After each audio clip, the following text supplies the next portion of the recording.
What's up, fam? It's your boy Demuir here, purveyor of all sounds underground. Thank you for joining me on my YouTube channel today, where we will be discussing the topic of busing. And I'm going to get into some key points in terms of the advantages and why and when and where you should be leveraging this particular technique. But before we jump into things, what I need from you is that SLC. Hit subscribe, like, and comment, and more importantly, hit the notifications bell to stay in touch with the new videos that we have up and coming. So point number one is, why would you engage in busing? First and foremost, you want to leverage busing when there's a set of tracks or a particular signal paired with other signals that you want to ensure have the same treatment.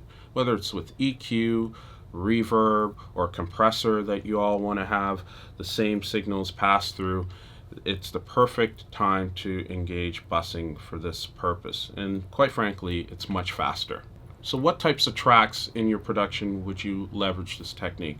Well, in particular for live drums as an example, or you got a group of synths that you want to have the same tonal treatment, they're perfect examples for this, where you want to ensure that you're having a consistent level of treatment. For drums, I've done this from time to time where I've wanted a certain parallel compression based effect.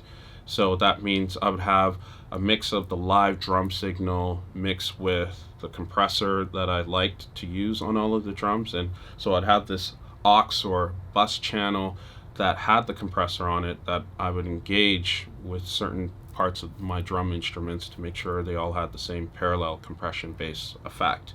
So, drums, synths, bass from time to time. If you're doing a layered bass, like you have an acoustic bass with a sub bass, you want to have the same treatment, but that's very rare in that occasion. But I hope those examples will help you in terms of what types of instruments would go through busing. And point number three is the when.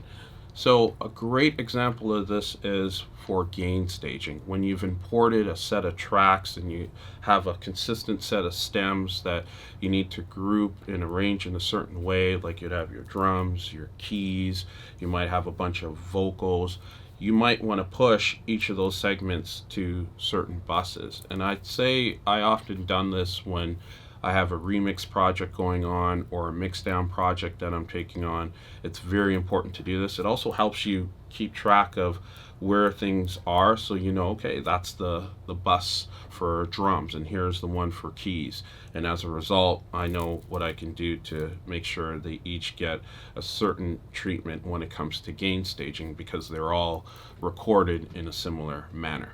And there you have it. Those are the three key things that I do when it comes to engaging busing. Let me know your thoughts on it. I'd love to hear your comments. I'll jump into the conversation usually within 24 hours of posting these videos.